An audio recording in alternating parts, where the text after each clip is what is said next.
णमोचनाडम् उत्सहादीजिनवराणं णमियोणियवर्धमाणजिनाहं धम्मदंसनवीनाणं गच्छामि पायवागरणम्।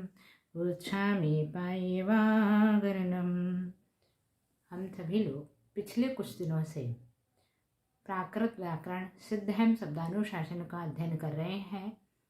इस व्याकरण में हम सभी ने पहला पाद पूर्ण कर लिया है और द्वितीय पाद के लगभग 184 सूत्रों का अध्ययन कर लिया है। अभी 185 नंबर का सूत्र आपके समक्ष प्रस्तुत है और इस समय जो अव्यय होते हैं संस्कृत व्याकरण के अनुसार उन अव्ययों का प्रयोग प्राकृत व्याकरण में किस प्रकार से किया जाता है उनका वर्णन यहाँ चल रहा है। सूत्र नंबर 185 देखते हैं। सूत्र है वले निर्धारणे निश्चयो। निश्चयो अर्थात निर्धारण करने में और बल अर्थ में किसका बल अव्यय का है। बल अव्यय प्रयोग किया जाता है किसमें? निश्चय अर्थ में। अर्थात यहाँ पर जो अव्यय है उसका कोई विशेष अर्थ नहीं होता, लेकिन निश्चय का अर्थ बतलाने के लिए जो बले अव्यय है उसका प्रयोग किया जाता है, वह कह रहे हैं। और क्या कह रहे हैं? निर्धारणे अर्थात निर्धारण करने में भी और निश्चय में भी। निर्धारण करना मतलब दृढ़ता पूर्वक किसी कथन को कहना, उसके लिए बले का प्रयोग किया जाता है। यहाँ उदाहरण दिया बले पुरुषः धनंजया क्षत्रियाणाम, वाक्यांश है। इसकी प्राकृत बनेगी बले पुरुषो धनंजयो क्षत्रियाणाम, यानी यहाँ इसका निर्धारण रूप में और निश्चय रूप में यह इसका अर्थ निकलेगा। इस कारण से इसका प्रयोग यहाँ किया गया है। अर्थात इसको हम देखेंगे प्राकृत कैसे बनेगी। बले का जो संस्कृत में बले अव्यय है वैसे का वैसा प्राकृत में रहेगा, इसीलिए इसकी कोई साधनिका नहीं है, यानी इसकी कोई सिद्धि नहीं है प्राकृत व्याकरण के अनुसार, बल्कि इसका रूढ़ अर्थ होने के कारण से ये रूढ़ अर्थक अव्यय कहलाता है। ठीक है। अगला शब्द है पुरुषः। पुरुषः का पुरुषो शब्द बनता है, कल हमने बनाया था इसलिए आज रिपीट नहीं किया है। पुरुषः संस्कृत का शब्द है जिसकी प्राकृत बनेगी पुरुषो। ठीक है। उसके बाद धनंजयः, धनंजया की प्राकृत बनेगी धनंजयो। विसर्ग का ओ कर दिया, नूना से ना का णा कर दिया, सिर्फ इतना का ही परिवर्तन। तो और या का लोप करके यहाँ ओ हो गया, तो धनंजयो। ठीक। क्षत्रियाणाम इसका प्राकृत बनेगी क्षत्रियाणाम। कैसे बनेगी वो अपन इतने सूत्र लगा करके सिद्ध करेंगे। इसमें विभक्ति लगी है आम। आम का मतलब है सृष्टि बहुवचन, यानी क्षत्रिय शब्द में आम विभक्ति लगी हुई है, अर्थात सृष्टि बहुवचन प्रयोग किया गया। तो यहाँ इसको चयन किया। आम के लिए सूत्र है टा आमोरणा। 3/6 नंबर का सूत्र है टा आमोरणा, अर्थात आम विभक्ति में णा प्रत्यय लगता है। और जब ये 3/6 लगाएंगे तो इसका 3/12 भी लगेगा। वह सूत्र उस सूत्र के अनुसार जो णा प्रत्यय लगेगा उससे पहले वाला जो शब्द है जिसमें णा प्रत्यय जोड़ा है उस शब्द का अंतिम स्वर ह्रस्व आ है तो उसको दीर्घ आ हो जाता है। जैसे ये आम के स्थान पर णा लिखा तो क्षत्रिय का जो या है इसका या दीर्घ हो जाएगा। ठीक है। तो यहाँ लिखा क्षत्रिय को चेंज करेंगे, पहले इसकी प्राकृत बनाएंगे त्रा। त्रा मतलब संयुक्त व्यंजन है, तो सर्वत्र लवराम बंद्रे सूत्र से रा का लोप किया त्रा में से, तो यहाँ बना बचा क्षत्रिय। ठीक है। अब ता जो बचा है इसको जो शेष बचता है उसको द्वितीय किया जाता है। अनादव शेषा देशो द्वितीयम सूत्र से प्रयोग करके ता का हमने किया द्वितीय। और यहाँ पर कह दिया 3/12 से ह्रस्व चर के स्थान पर दीर्घ आ हो जाएगा, दीर्घ आ स्वर हो जाएगा। अर्थात या में जो आ है उसी को यहाँ कर दिया। मान लीजिए हमारा क्षत्रिय शब्द है, तो क्षत्रिय शब्द में आ जो है इसको दीर्घ करेंगे। इसकी जगह हमने यहाँ आड़ लिख दिया है, यहाँ ना लिख के यहाँ आड़ लिख दिया, जिससे कि फिर सीधे आड़ को अपन संधि कर देंगे। ठीक है। णा से पहले दीर्घ आ आएगा ऐसा होगा, इसलिए आड़ लिख दिया। और जहाँ षष्ठी विभक्ति लगती है वहाँ णा के ऊपर अनुस्वार भी आता है, तो 1/27 नंबर के सूत्र से अनुस्वार का आगम किया गया है। और यहाँ जो ता था वो द्वितीय कर दिया, और आगे वाला जो संयुक्त व्यंजन है उसके स्थान पर खा आदेश होता है, तो 2/3 नंबर के सूत्र से श के स्थान पर ख आदेश किया तो ये बना खत्तीय धन आड़म, पूरा संधि कर दी तो खत्ती आड़म। और अगला शब्द, अगला उदाहरण लिखा इस प्रकार से, ये पूरा वाक्यांश क्या हुआ, बले पुरुषो धनंजयो खत्तियाणाम।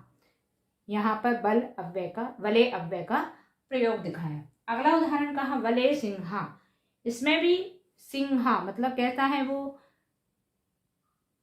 उस वाक्यांश में भी बल अव्यय का, वले अव्यय का प्रयोग किया गया, यानी बले की प्राकृत वले ही रहेगी, सिंहा की सीहो बन जाएगी। सिंह की सीहो पूर्व में अपन कई बार सिद्ध कर चुके हैं, वहां से आप देख लीजिएगा, 1/92 नंबर के सूत्र में इसको सिद्ध किया हुआ है। ठीक है, इस तरह से ये दोनों उदाहरण बल अव्यय के जो दो प्रयोग है, निश्चय और निर्धारण, दोनों रूप में ये प्रयोग किए गए। तो ये सूत्र और उसके उदाहरण पूर्ण हुए। अगला सूत्र,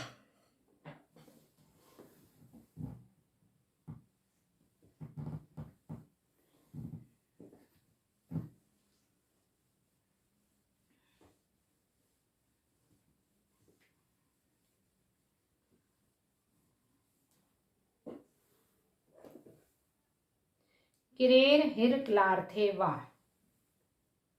186 नंबर का सूत्र है।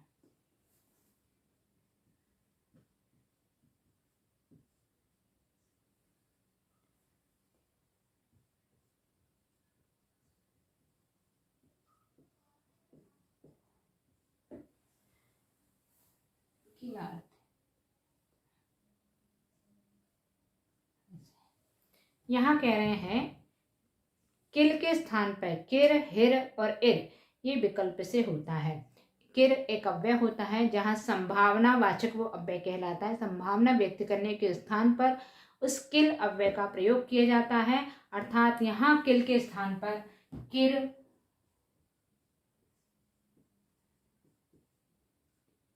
हिर और इर ये तीन प्रयोग में आते हैं अव्यय, जिनका कार्य क्या है, संभावना सूचक ये अव्यय है। एक उदाहरण लिखा जिससे संभावना दर्शाया, वहां पर किल प्रयोग किया है। तस्य किल उदाहरण है, तस्य किल।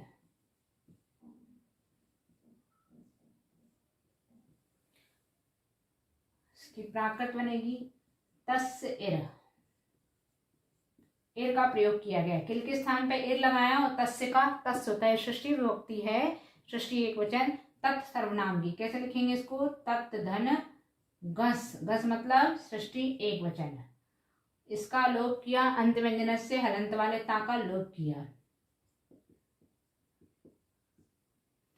ता धन घस, घस में क्या प्रत्यय लगता है, द्वित सा, कौन से सूत्र से, 3/10 नंबर के सूत्र से गस का प्रत्यय होता है सस, ये बन गया तस। और किल के स्थान पे क्या कर दिया, इर आदेश कर दिया इस 186 नंबर के सूत्र से। तो इस प्रकार से ये इर का प्रयोग हुआ। तीनों जो यहाँ अव्यय लिखे उन तीनों के प्रयोग अपन देख लेते हैं। अगला उदाहरण है प्रिय वयस्या किल, प्रिय वयस्याः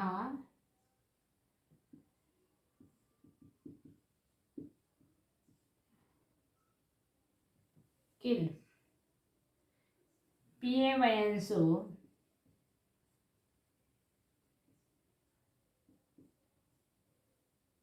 हिर, किल के स्थान पे यहाँ क्या आदेश किया, हिर, जो अंतिम बीच में लिखा है यहाँ अव्यय, तो किल के स्थान पे हिर, वयस्या का वयंसो बना है और प्रिय का बना है पिय। प्रिय में से सर्वत्र लवणाम बंदरे सूत्र का प्रयोग करके रेफ का लोप किया, ये बचा पिय, और विसर्ग का ओ कर दिया 1/37 नंबर के सूत्र से, विसर्ग का किया ओ, ये बन गया पियो। यहाँ विसर्ग ना होके इसको डैश लगाइए क्योंकि ये एक ही शब्द है, पिय, ठीक है। और यहाँ विसर्ग का ओ करेंगे और या का भी लोप कर दिया 1/177 नंबर के सूत्र से, या का लोप, क्या बचा ये पी अ, ठीक है। अब वयस्यों का बनाना है अपन को वयंसो। तो सबसे पहले अधोमन्याम सूत्र से या का लोप किया, 2/78 से या का लोप। देखिए दोनों या में अंतर है, ये वाला या स्वतंत्र रूप में, ये संयुक्त व्यंजन है। स्वतंत्र रूप में जब आता है तो 177 नंबर सूत्र से लोप करेंगे, और ये जो संयुक्त व्यंजन में आता है तो अधोमन्याम सूत्र का प्रयोग करेंगे। तो यहाँ क्या बचा, इस शब्द को अपन अलग से बना लेते हैं, वयस्यः, यानी पहले बना वयस्यो, विसर्ग का ओ किया, और वयस्सो, या का लोप कर दिया तो वयस्सो, और फिर क्या इसमें अनुस्वार का आगम कर देंगे। तो 1/26 नंबर के सूत्र से वक्रादावंतः, अनुस्वार आगम, यहाँ पे वयंसो, इसका यहाँ लिख देते सीधे वयंसो। ठीक है, ये बनाना आ गया। अगला किल के स्थान पे क्या हो जाएगा, हेर। कौन से सूत्र से, 2/186 नंबर के सूत्र से। तो किल का हो गया, इर का हो गया और हिर का हो गया। अब किर और एक बचा है, उसको देखते हैं। तीसरा नंबर का उदाहरण है, कल्ले किल खर हृदया,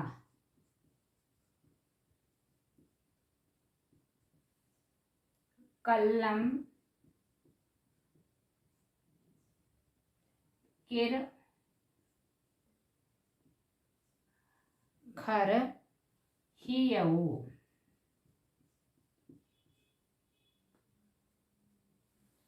ठीक है, विसर्ग का ओ किया 1/37 नंबर के सूत्र से, या का लोप किया 1/177 नंबर सूत्र से, और यहाँ दा का भी लोप किया 1/177 नंबर सूत्र से, और री में जो नीचे री लगी हुई है वहां अपन कर देंगे इत कृपादौ 1/128 नंबर के सूत्र से री का कर दिया ई। यहाँ क्या बचेगा, ये ही आ ओ, ये बनेगा। खर के स्थान पे खरी लिखा है, किल के स्थान पे किर आदेश किया है, सूत्र नंबर 2/186 से।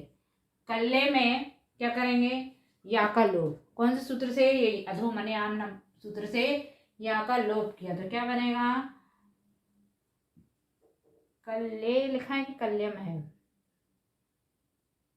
अच्छा कल्य धन, इसमें अम विभक्ति लगी हुई है, अम मतलब द्वितीय एक वचन, और यहाँ अधोमन्याम सूत्र से या का लोप किया तो जी क्या बचा, कल धन अम, यानी द्वितीय विभक्ति में अम के स्थान पे माँ हो जाता है। 3/5 नंबर के सूत्र से अमोयस्य, 3/5 नंबर के सूत्र से अम के स्थान पर माँ हो जाता है, माँ हलंत वाला। ठीक, क्या हो गया, ला जो शेष बचा उसको द्वितीय करेंगे, 2/89 नंबर के सूत्र से ला का द्वितीय,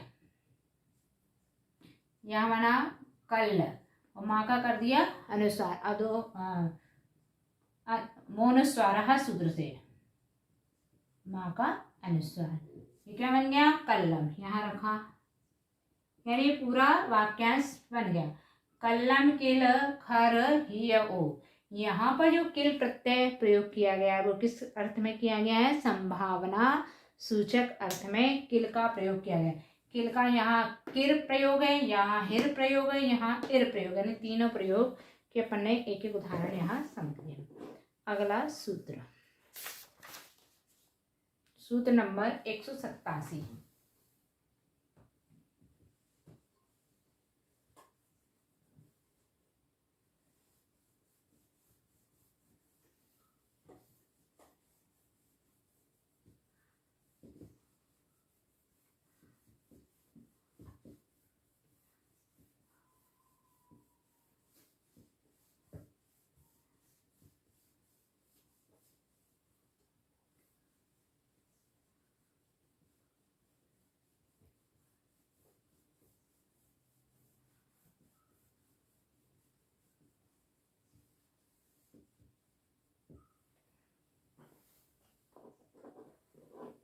अगला सूत्र है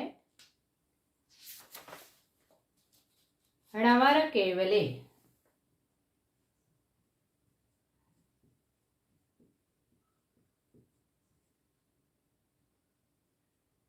णवर केवले, यानी एक अव्यय है णवर, वो किस अर्थ में प्रयोग किया जाता है? केवल के स्थान पर। जैसे कोई वाक्य में लिखा है केवल मैं इंदौर जाना चाहता हूँ, या मैं केवल इंदौर जाना चाहता हूँ, तो केवल शब्द जो आया है वो अव्यय है, उसके स्थान पर प्राकृत में णवर का उपयोग किया जाता है। तो यहाँ उदाहरण दिया है केवलम प्रियाणि एवं भवन्ति।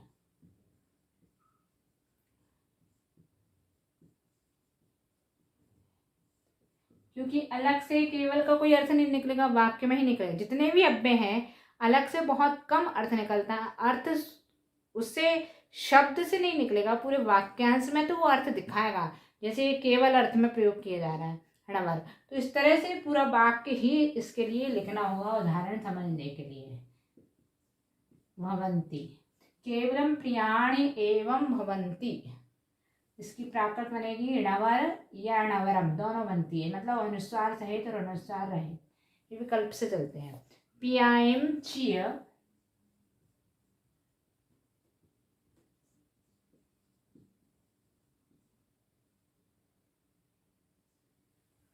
चिय डिभन्ति, डिब्बडन्ति। ठीक है, ये प्राकृत बने। अब हम इसको सिद्ध करेंगे। केवलम के स्थान पे क्या प्रयोग किया है? णवर। कौन से सूत्र से? सूत्र नंबर 2/87 नंबर के सूत्र से णवर या णवरम दोनों। यदि अनुस्वार सहित प्रयोग करेंगे, ये माँ सहित प्रयोग करेंगे तो ये अनुस्वार हो जाएगा, और विभक्ति रहित प्रयोग करेंगे तो णवर। यहाँ दोनों प्रयोग सही है। अब प्रियाणी शब्द है, प्रियाणी, इसको क्या करेंगे अपन? तोड़कर लिखें, इसकी संधि विच्छेद करें। प्रिय धन, इसमें जस प्रत्यय लगा हुआ है। जस का मतलब क्या है? प्रथमा बहुवचन। जस प्रत्यय का मतलब है प्रथमा बहुवचन। प्रिय का पिय हो जाता है। अभी अपन ने पिछले वाले उदाहरण में प्रिय का पिय किया था, कौन से सूत्र से? सर्वत्र लवराम मंदिर सूत्र से रेफ का लोप कर दिया। और यहाँ जस प्रत्यय लगा, पहले यहाँ लिखा 2/79 से रेफ का लोप किया, कौन से? ये प्रिय में जो था। और जस प्रत्यय के लिए ये नपुंसक लिंग का शब्द है, इसलिए 3/26 नंबर का सूत्र लगाया, जिसमें नपुंसक लिंग में प्रत्यय कौन सा लगता है? आइम। नपुंसक लिंग में एक प्रथमा बहुवचन का प्रत्यय तो इम अकेला है, इम, लेकिन वही कंडीशन जो अभी पूर्व में अपन लगाई थी कि उस प्रत्यय से पहले वाला जो शब्द है उसमें जो स्वर है वो दीर्घ हो जाता है, नहीं उसमें आ स्वर रहता है, तो यहाँ दीर्घ आ हो जाए, क्योंकि ये अकारांत नपुंसक लिंग का बहुवचन का प्रत्यय है इम। अकारांत होने के कारण से उस शब्द में ह्रस्व आ होगा, तो यहाँ दीर्घ आ होकर के ही जस प्रत्यय लगेगा, यानी यहाँ जस के स्थान पे आइम। क्या बन गया? ये पियाइम। या का लोप कर दिया, 1/177 नंबर के सूत्र से या का लोप किया, क्या बचा? पियाइम। ठीक है, अगला एवं। एवं भी एक अव्यय है। हिंदी में हम जो एवं प्रयोग करते हैं उसका अर्थ निकलता है और, लेकिन यहाँ जो एवं है उसकी प्राकृत बनेगी ची है। कौन से सूत्र से? 2/184 नंबर के सूत्र से, जो अपन ने कल पढ़ा था। एव के स्थान पर या एवं के स्थान पर ची आदेश होता है, यहाँ बन गया ची। ठीक है, और अगला शब्द है भवंती, जिसकी प्राकृत बनेगी णिवडंती, णिवडंती। ठीक है, इसको तोड़ के लिखेंगे भव धन, अंति प्रत्यय लगा हुआ है। अंति प्रत्यय मतलब इसका अर्थ है वर्तमान काल का प्रथम पुरुष बहुवचन। वर्तमान काल का प्रथम पुरुष बहुवचन प्रत्यय इसमें लगा हुआ है, जो कि अंति होता है। सूत्र नंबर 3/142 का है, जिसमें बहुश्वाद्य से अंति अंते इरे, यानी वर्तमान काल प्रथम पुरुष बहुवचन का प्रत्यय। प्रथम पुरुष बहुवचन प्रत्यय क्या है? अंति।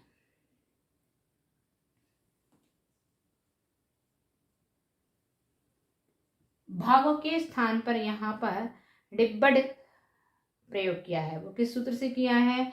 तो सूत्र नंबर 4y 62 नंबर का सूत्र है। 4y 62 नंबर का सूत्र है। पृथक स्पष्टे निव्वडः, जिस सूत्र से भव धातु के स्थान पर णिव्वड आदेश हो जाता है। णिव्वड धन अंति, णिव्वडन्ति। पूरा वाक्यांश क्या बना? णवर णवरम,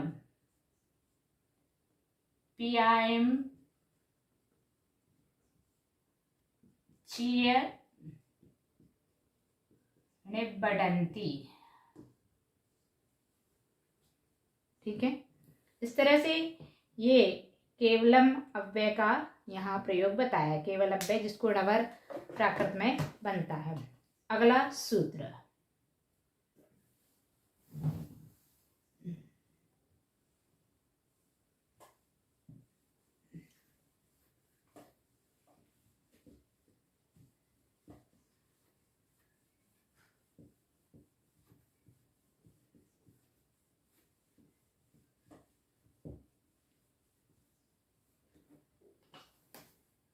सूत्र नंबर 188।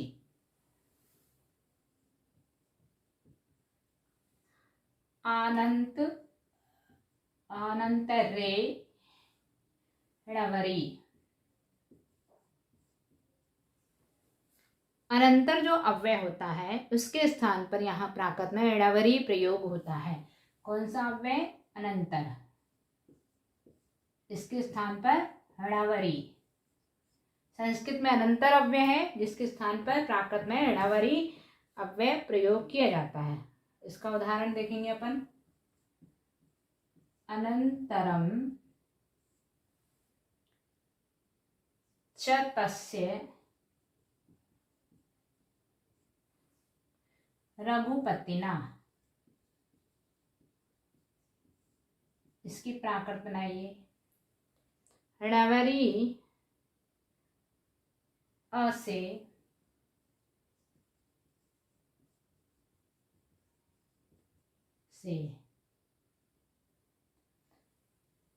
रहुवैणा।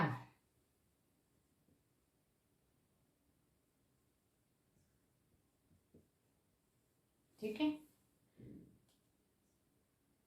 अनंतरम सबसे पहले अनंतरम की बनाएंगे। तो अनंतरम का तो ऊपर ही इस सूत्र ने बता दिया क्या होता है? णवरी।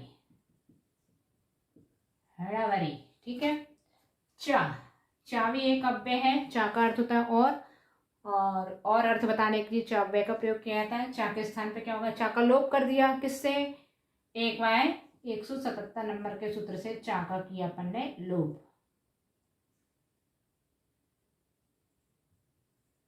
क्या बचेगा यहाँ पर? आ, क्योंकि चा हलंत वाला लोप होगा तो इसमें से स्वर आ बचेगा।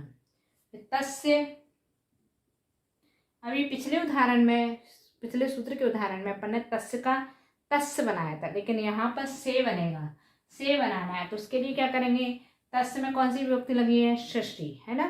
तो षष्ठी विभक्ति का जो प्रत्यय है वो सस होता है 3y10 नंबर के सूत्र से। परंतु यहाँ पर दूसरे सूत्र का प्रयोग किया 3y81 नंबर का, जिसमें तत् सर्वनाम की जो षष्ठी विभक्ति है उससे सीधा सीधा से आदेश हो जाता है। इसको लिखा तत् धन घस। घस यानी षष्ठी एकवचन। ताका इसमें ये पूरे के स्थान पर से आदेश हो जाएगा। 3y81 नंबर का सूत्र है। वेदम तदे तदो गस्मभ्याम से सिमौ, यानी गस प्रत्यय से, इसके स्थान पे क्या हो गया? से। अगला शब्द रघुपतिना। घा का क्या हो जाता है? हा। कौन सूत्र से? 1y 187 नंबर के सूत्र से घा का हा। ये बना रघु। पोवहा सूत्र से पा का क्या हो जाएगा? वाह। 1y 235 नंबर के सूत्र से पा का, 231 नंबर के सूत्र से पा का हुआ वाह। पति ना, यानी इसमें रघुपति जो शब्द है उसमें ना जुड़ा हुआ है। ना का अर्थ क्या होता है? टा प्रत्यय। इसको अपन पहले वैसे लिखें, रघुपति धन टा प्रत्यय।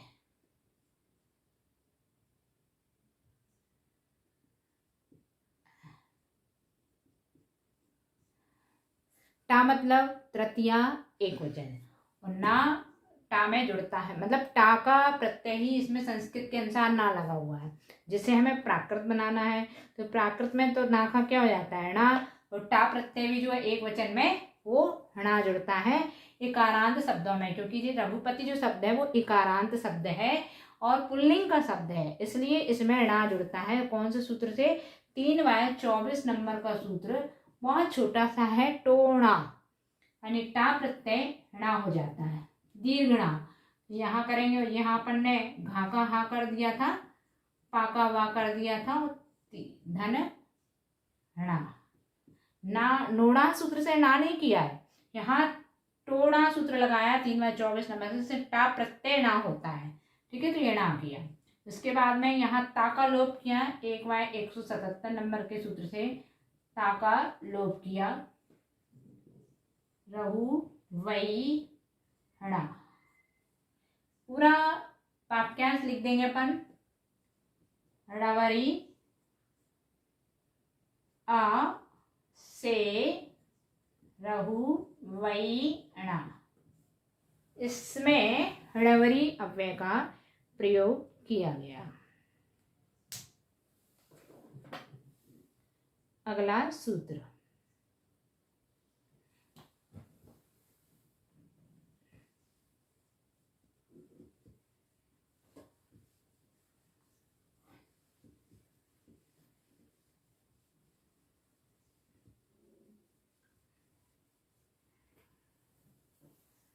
सूत्र नंबर 189 क्या है? अलाही निवारणे, अलाही निवारणे, यानी अलाही अव्यय का प्रयोग निवारण अर्थ में या निषेध अर्थ में किया जाता है, ठीक है। किसका? अलाही का, निषेधात्मक कोई अर्थ निकल रहा हो, यानी किसी चीज को मना किया है, नेगेटिव जो चीज कही जा रही हो, तो वहां अलाही अव्यय का प्रयोग होता है। जैसे उदाहरण लिखा, माँ किम वाचितेन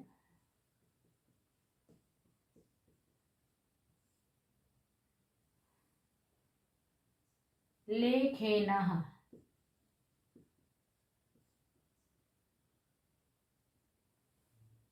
अलाही किम वायेन लेहेन।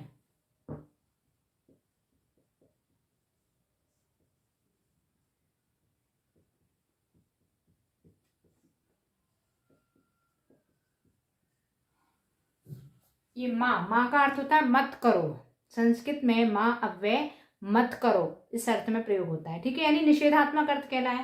तो इस माँ के स्थान पे यहाँ पर प्राकृत में अलाही प्रयोग होता है, ठीक है। माँ के स्थान पे या माँ के जगह कोई दूसरा अव्यय आता हो संस्कृत में जिसका अर्थ मना करना या निषेध करना निकलता हो, उसकी जगह भी अलाही प्रयोग किया जाए, अकेले माँ की जगह पे नहीं। यहाँ इस उदाहरण में माँ के स्थान पे किया है, तो इसके अपन प्राकृत बनाएंगे। माँ के लिए क्या लिखा? अलाही, कोई सिद्ध नहीं करना, सीधे सूत्र से आदेश किया है, ठीक है। किम, मोनुस्वारा सूत्र का प्रयोग करके माँ का अनुस्वार कर दिया, ये बन गया किम। वाची तेन, यहाँ तेन जो प्रत्यय है उसमें एन लगा हुआ है, एन का मतलब टा प्रत्यय, टा मतलब तृतीया एक वचन, तो मूल शब्द क्या है? वाचित धन एन, एन मतलब टा प्रत्यय, ठीक है। संस्कृत का एन टा प्रत्यय में, लेकिन प्राकृत में अलग प्रयोग होगा। यहाँ कोष्टक में ये लिखना चाहिए, टा विभक्ति जो है एन, इस शब्द में एन जुड़ा हुआ है, ठीक है। अब क्या करेंगे हम, टा जोड़ने के लिए 3/6 नंबर का सूत्र प्रयोग किया, टा आमोरणा, अर्थात उस सूत्र से टा प्रत्यय होता है णा, यानी तृतीया एक वचन प्रत्यय णा होता है। तो इसके स्थान पर क्या हो जाएगा, यहाँ पर वाचित शब्द में से ता का लोप कर दिया और चा का भी लोप कर दिया 1/177 नंबर के सूत्र से, चा का और ता का लोप, क्या बचा, वा ई आ, और धन टा के स्थान पर णा, इस सूत्र से 3/6 नंबर। लेकिन जब 3/6 नंबर का सूत्र लगता है तो इसके साथ में 3/14 नंबर का सूत्र भी लगाया जाएगा, क्योंकि टा प्रत्यय के लिए उससे पहले वाला जो शब्द है उसमें जो आ स्वर है वो ए हो जाता है, कहीं कहीं पे ह्रस्व आ का दीर्घ आ हो जाता है, कहीं कहीं पे ह्रस्व आ का ए हो जाता है। इस शब्द में ए होगा, इसलिए उसको लगाया तो आ का हुआ ए, यानी कौन सा ए होगा जी, आ का ए, है ना। या फिर हम इस बाह्य शब्द को पूरा लिखा रहने दें और ये णा से पहले ए जोड़ दें, मतलब ए अब आगे वाले इसके जो पीछे वाला शब्द है उसमें जुड़ जाएगा, ऐसा भी लिख सकते हैं। अथवा सीधे यहाँ पर कोई व्यंजन सहित होता, सीधे मात्रा लगा करके मतलब ए जोड़ करके लिख सकते हैं, दोनों तरीके। यहाँ हमने एण लिख दिया, णा के स्थान पे एण, क्योंकि णा से पहले ए होना चाहिए, आ के स्थान पे ए होना चाहिए, यहाँ एण लिख दिया। अब इसको हम जोड़ देंगे तो क्या बनेगा, आधन ई ए बराबर ए होगा, यानी वा ई एण, ठीक है। अगला शब्द है लिखें, लेखेनः,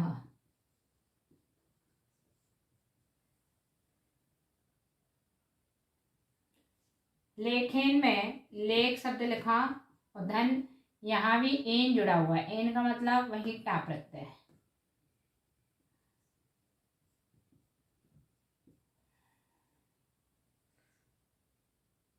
ठीक है। खा का क्या होता है, हा, 1/187, खागा थादा भाम सूत्र से खा का किया हा, यहाँ बना लेह, धन टा के स्थान पे वही ना किया और णा से पहले ये 3/14 नंबर का सूत्र लगा करके ए किया, इसको जोड़ दिया, संधि कर दी तो बन जाएगी लेहेन,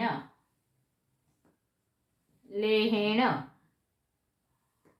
अर्थात पूरा वाक्यांश क्या हुआ, अलाही किम वाईएन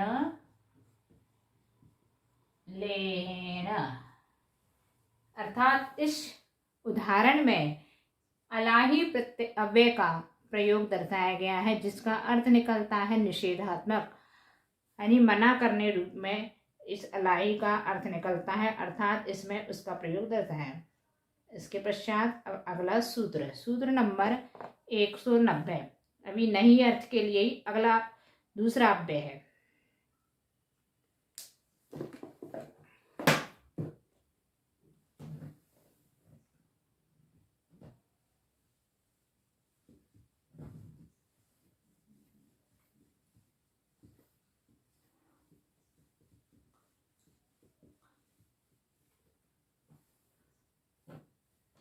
सूत्र नंबर 190, अण णायम नए अर्थे, अण और णायम ये दो अव्यय नहीं के अर्थ में प्रयोग होते हैं। कौन से अर्थ में, अण और णायम, यानी वही निषेधात्मक, जहां से नहीं अर्थ निकले, ठीक है। उदाहरण देखेंगे अपन, ना करोमि रोषम, रोषम यानी गुस्सा, गुस्सा नहीं करना, है ना, मैं गुस्सा नहीं करता हूँ, करोमि लिखा हूँ, ना के स्थान पे क्या करेंगे हम आदेश, णायम या अण, दोनों में से कुछ भी, और करोमि की प्राकृत क्या बनेगी, करेमी, रोषम की रोषम, णायम करेमी रोषम, कैसे हुआ? इस ना के स्थान पे क्योंकि नहीं अर्थ निकल रहा है, तो अर्थ जो निकले, शब्द के स्थान पर आदेश नहीं करना, जो अर्थ निकले उससे लगाते हुए ये नव्यों का प्रयोग करना है। ना से नहीं का अर्थ निकल रहा है, इसलिए ना है। करोमी का करेमी कैसे सिद्ध किया? कर, इसमें क्री धातु है। क्री धातु वर्तमान काल प्रथम पुरुष, नहीं, उत्तम पुरुष एक वचन, वर्तमान काल का उत्तम पुरुष का एक वचन प्रत्यय इसमें लगा हुआ है।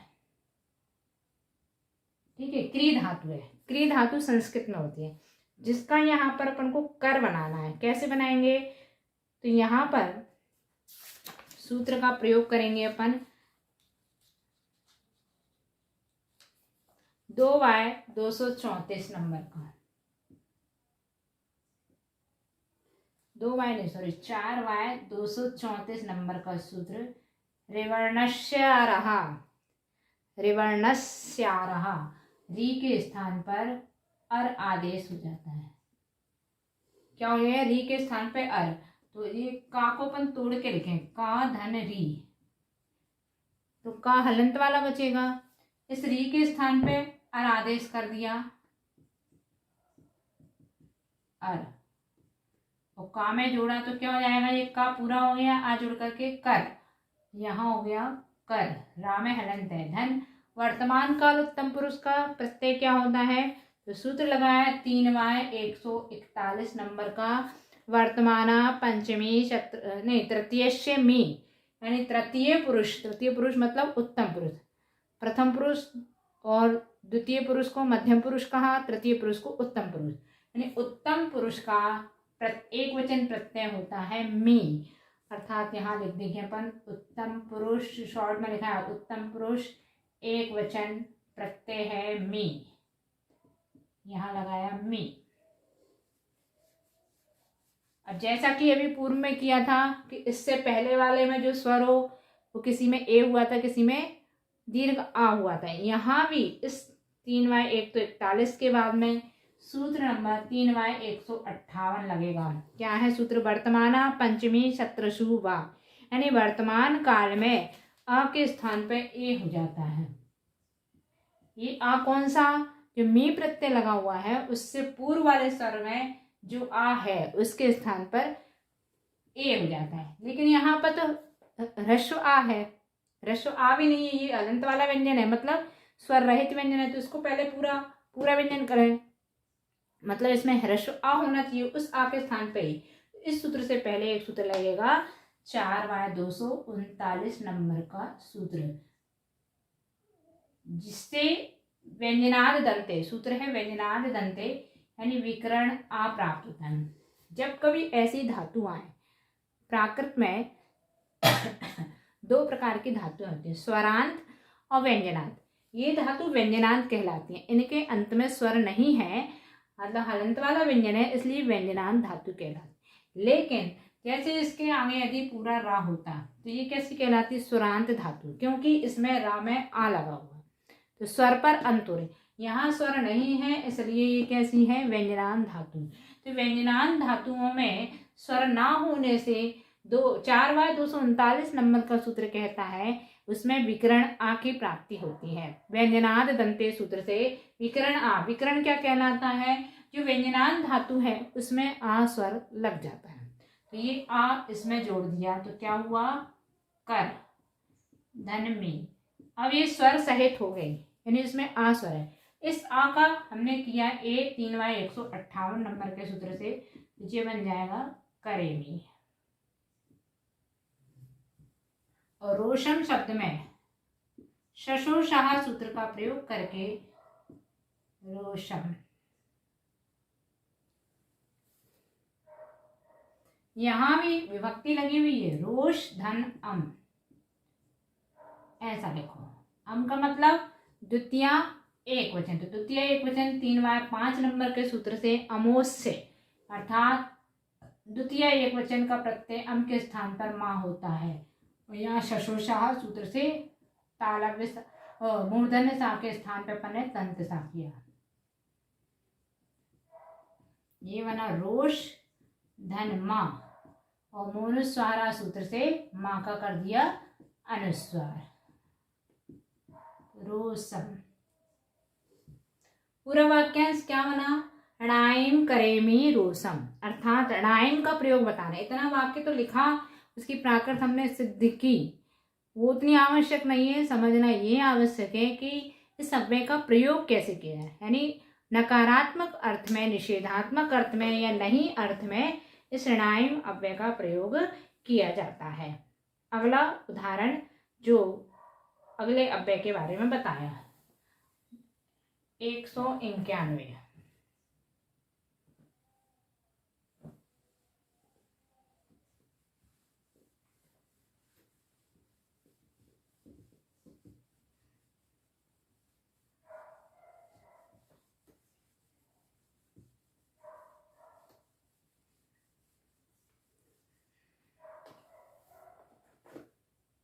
माइम मार्थे,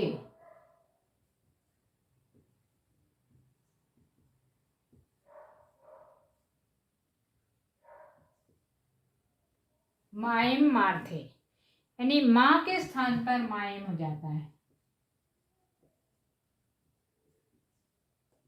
माँ मतलब मत करो, अभी बताया था। माँ का अर्थ भी निषेधात्मक अर्थ है, निषेधात्मक होने से मतलब उसका अर्थ भी नहीं निकलेगा, मत करो।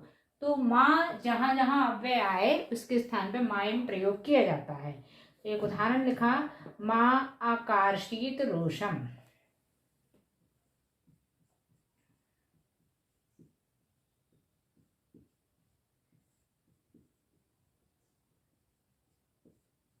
जिसकी प्राकृत बनेगी माइम काहीय रोसम। ठीक है, माँ के स्थान पर माइम किस सूत्र से? 191 नंबर के सूत्र से, सीधा सीधा आदेश। फिर आकर्षित, ये कैसा शब्द है? ये भूतकाल का शब्द है। इसमें क्या लगा हुआ? भूतकाल बोधक प्रत्यय लगाए गए।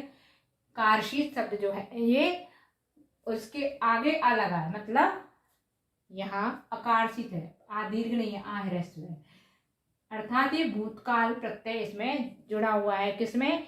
क्री धातु में। इसको क्या लिखेंगे? क्री धन भूतकाल प्रत्यय। ठीक है, भूतकाल में कौन सा पुरुष है? प्रथम पुरुष या मध्यम या उत्तम। तो प्राकृत में एक बहुत अच्छी विशेषता है कि भूतकाल का कोई भी पुरुष हो, कोई भी वचन हो, एक वचन हो, बहुवचन हो, सभी में एक ही प्रत्यय लगता है। इसलिए हमने यहाँ पुरुष और एक वचन बहुवचन कुछ भी नहीं लिखा, सीधे लिख दिया भूतकाल प्रत्यय, यानी एक ही प्रत्यय लगेगा।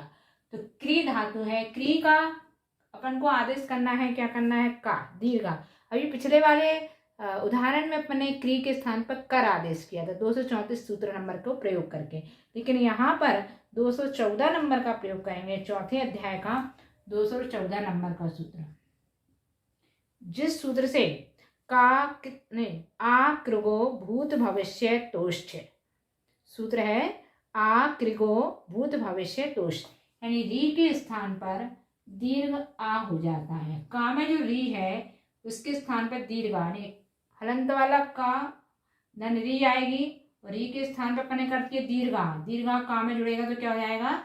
दीर्घ का धन भूतकाल प्रत्यय कौन सा लगेगा? तो इसके लिए यहाँ सूत्र लगाया 3/162। सी ही भूतार्थस्य, सी ही भूतार्थस्य, जिससे भूतकाल प्रत्यय लगाया ही है, यहाँ हो गया ही है, जोड़ दिया का ही अ। रोशम का भी पूर्व वाले शब्द में उदाहरण में बताया था अपन को, रोशम में क्या द्वितीय विभक्ति लगी हुई है, उसको रोशम कैसे बनाया है? पूर्व वाले उदाहरण से देखो। यहाँ पूरा वाक्यांश क्या हुआ? माइम काहिये रोशम, यहाँ भी मना करने के अर्थ में ये माँ अव्यय मतलब माइम अव्यय का प्रयोग किया गया। सूत्र नंबर 292, 200 नहीं, 192।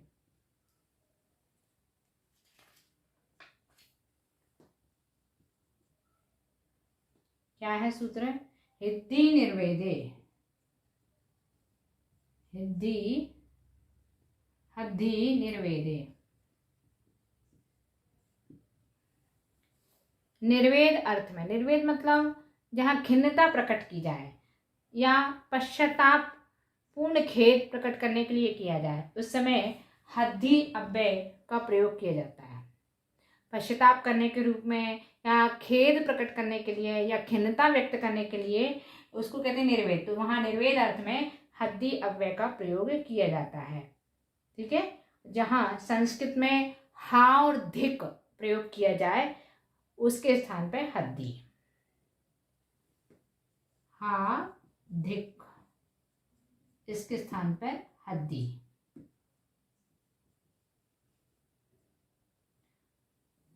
मतलब धिक्कार रहे हैं, अपने आप में पश्चाताप कर रहे हैं, तो हा धिक के स्थान पे हद्दी प्रयोग किया जाता है।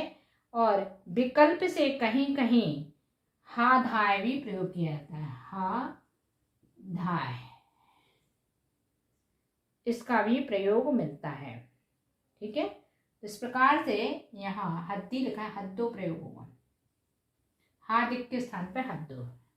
ठीक है, ये 292 नंबर का सूत्र इस प्रकार पूर्ण हुआ।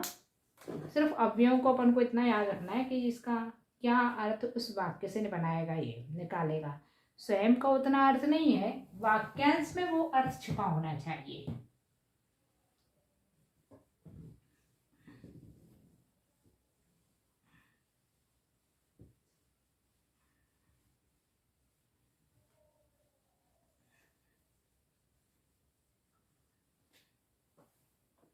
अगला सूत्र नंबर 293, 193 सॉरी। क्या है सूत्र? वे भय वारण विषादे, वे भय वारण विषादे।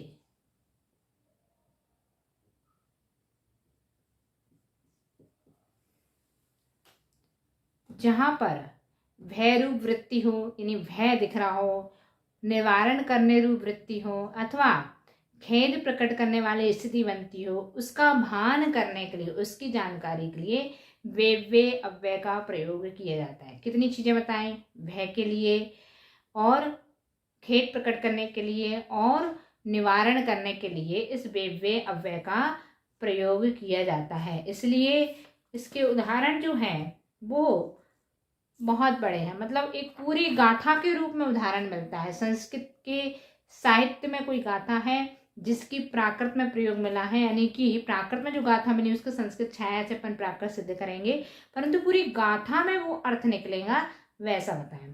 तो वो गाथा अपन लिख लेते हैं, थोड़ी सी बड़ी है और उसमें सभी रूप में बे प्रयोग किया गया है। बे मतलब खेद रूप में भी है, वहाँ निवारण रूप में भी है, अर्थ में भी है, सभी रूप में बे का प्रयोग मिलेगा। उस गाथा को ही अपन यहाँ लिखते हैं। सबसे पहले उसकी संस्कृत लिखें पहले, तब जाकर के उसकी प्राकृत बनाएंगे।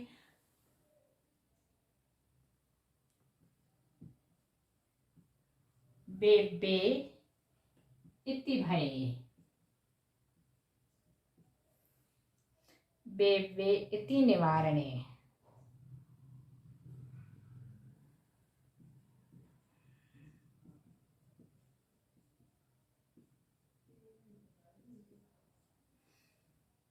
वे भय रूप में और निवारण रूप में। ठीक है, खेदे विषादे च वे इति।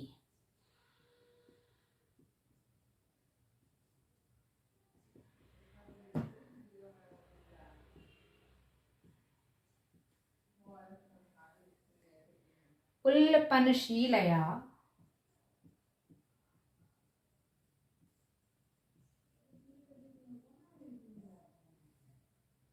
अपि तव वे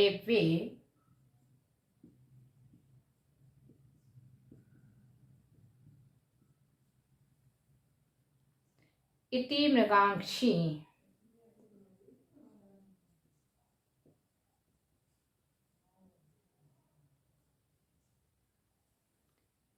किम गेयम।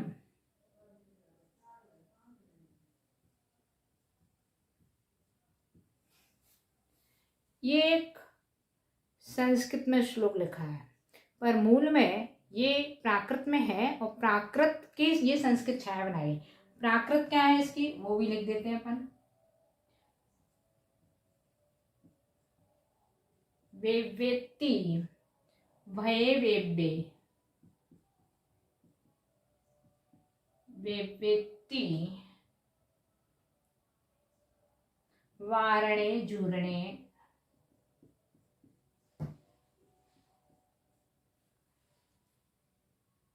अवेवेति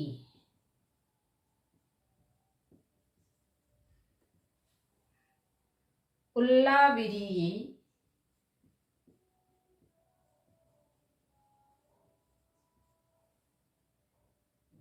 वितुहम, वेवेति मयच्छी किमणेयम।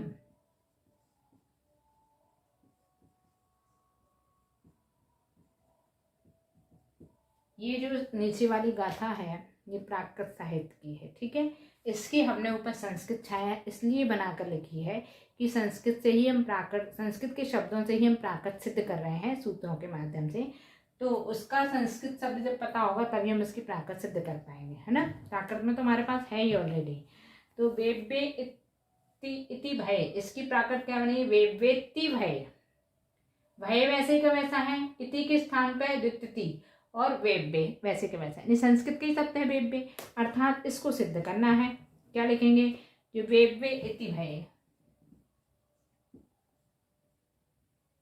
इति भय, वेब्बे के स्थान पे तो वेब्बे ही आया, इसमें कोई सिद्धि नहीं करनी। सूत्र नंबर 193 से वेब्बे के स्थान पे वेब्बे आदेश कर दिया, ठीक है। इसके बाद में इति जो है वो भी अव्यय है। इति क्या है, अव्यय है। कौन सा अव्यय है,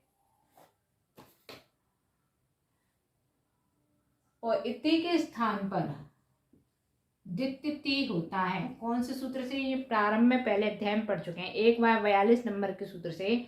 इते स्वरात तश्च द्वि, यानी ती के स्थान पर द्वितीय हो जाता है। 1/42 नंबर के सूत्र से इति के स्थान पर द्वितीय।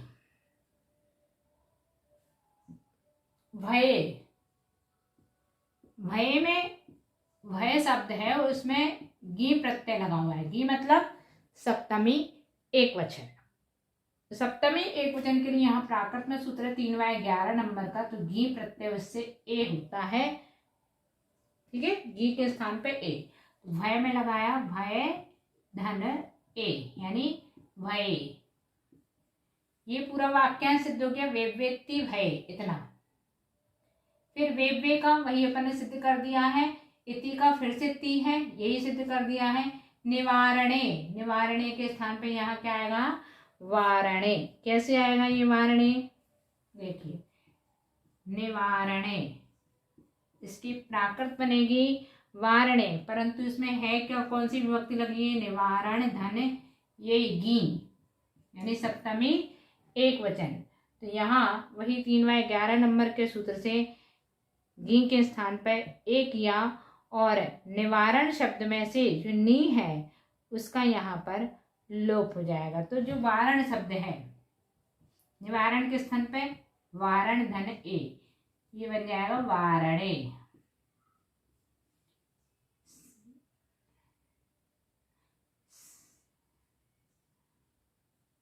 निवारण के स्थान पे यहाँ प्राकृत में वारण हो।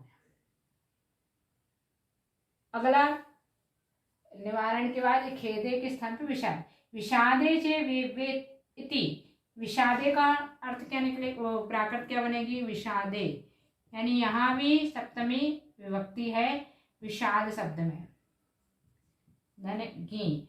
यहाँ ससोसाह सूत्र से शाखा क्या हो जाएगा, दंत सा, तो ये क्या बन जाएगा, विषादे। लेकिन यहाँ विषाद के स्थान पे जूर आदेश किया है, किस सूत्र से, 4/132,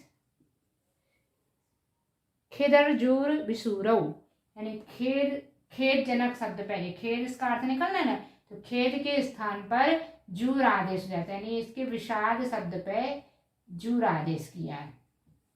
यहाँ हो जाएगा जूर धन की, यानी ए, इसका ए जुड़ेगा तो जूरे, ये जूर जूर जूरणे, जूरण शब्द जुड़ेगा, जूर अकेले नहीं, जूरण, यहाँ बन जाएगा जूरणे।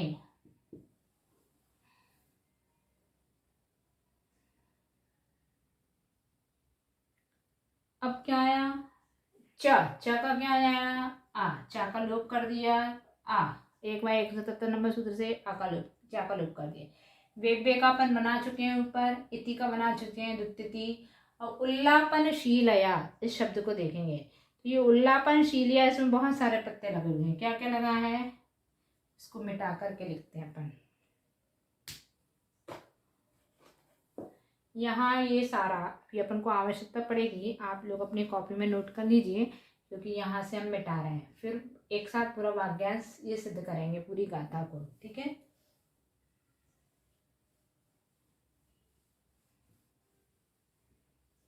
एक लाइन अपनी सिद्ध हो चुकी है, अगली नीचे वाली लाइन का ये उल्लापन शीलिया का उल्ला विरियम बना है, उल्लापन शीलया ये शब्द है, इसके स्थान ये, इसमें पहले इसको तोड़े, इसमें क्या क्या है, उल्लपन धन, शील प्रत्यय, धन टा प्रत्यय, या जुड़ा हुआ है वो टा प्रत्यय के अंदर, तो उल्लपन शील धन टा प्रत्यय। उल्लपन की प्राकृत बनाए, उल्लपन का क्या बनेगा, यहाँ जो हनुस ना हलंत वाला है, इस ना का अपन लोप कर देंगे 1/11 नंबर से, ना का लोप, यहाँ बन गया उल्लप धन। शील अर्थ में कौन सा अव्यय लगता, प्रत्यय लगता है, तो शील अर्थ में जहाँ प्रत्यय हमारे चालू हुए थे इसी दूसरे अध्याय में, तो 145 नंबर का सूत्र पढ़ा था, सील के स्थान पर इर हो जाता है, दूसरे अध्याय का 145, शील अर्थ में इर,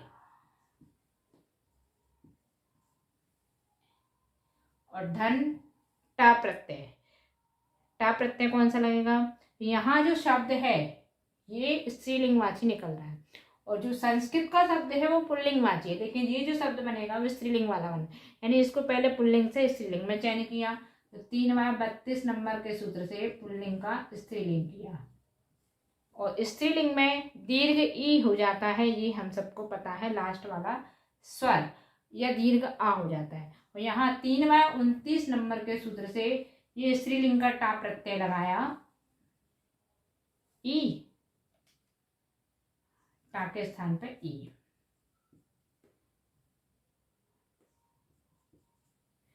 ये क्या हो गया, पोवाह सूत्र से पाका कर दिया हमने वाह,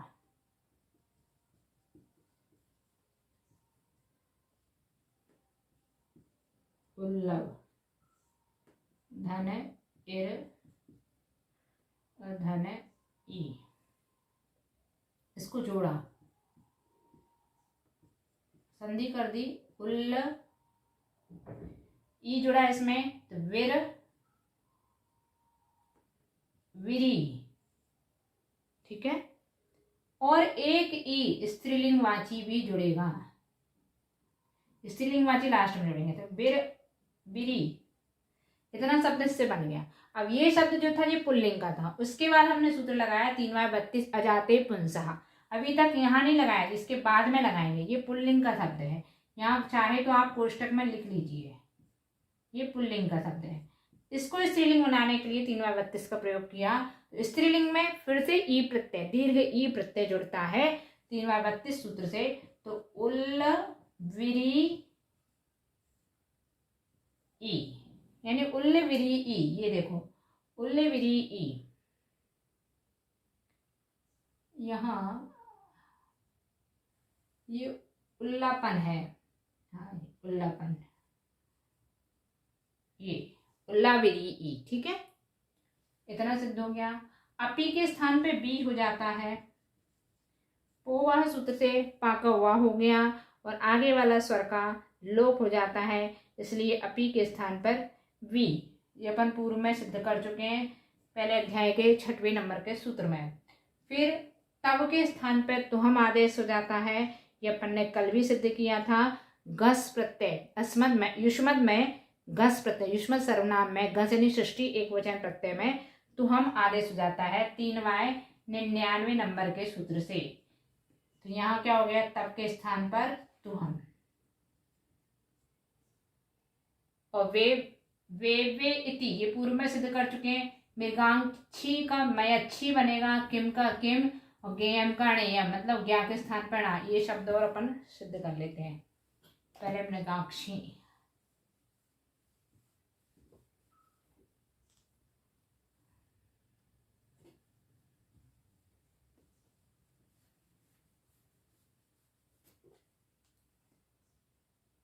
मृगाक्षी, इसकी प्राकृत बना, ये संबोधन वाला अर्थ।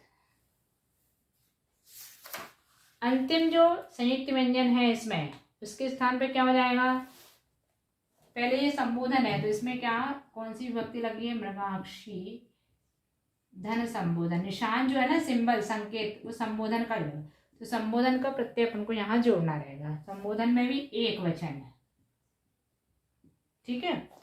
तो यहाँ पर जो ये वाला छा है, इसके स्थान पर खा आदेश करेंगे 2/3 नंबर के सूत्र से।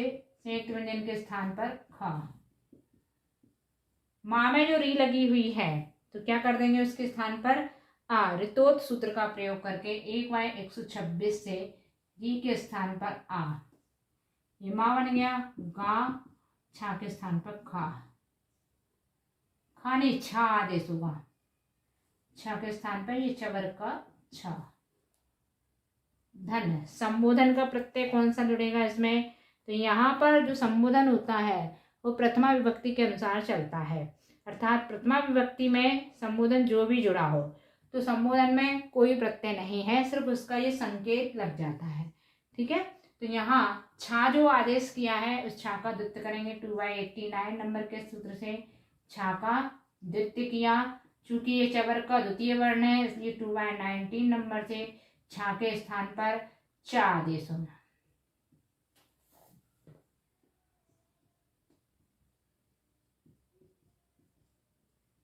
ये ह्रस्वः संयोगे सूत्र का प्रयोग करके दीर्घ आ के स्थान पर ह्रस्व आ और गा का लोप कर दिया 1/177 नंबर के सूत्र से। गा का लोप, ये ह्रस्वी कर दिया और लोप भी कर दिया मैं अच्छी। अवर्ण या श्रुति का सूत्र का प्रयोग करके आ का किया या मैं अच्छी, ठीक है। ये मैं अच्छी यहाँ सिद्ध हो गया। किम सर्वनाम है, किम का किम ही होगा। माँ का अनुस्वार कर देंगे सिर्फ 1/23 नंबर के सूत्र से माँ का अनुस्वार। ओणेयम नहीं जेयम, इसके स्थान में क्या बनेगा रेयम, यानी ज्ञ के स्थान पर ना आदेश होता है। कौन सूत्र से, 2/42 नंबर के सूत्र से। मेन ग्योड़ना, ये जो संयुक्त व्यंजन है ज्या, उसके स्थान पर ना आदेश होता है, ये बन जाएगा रेयम।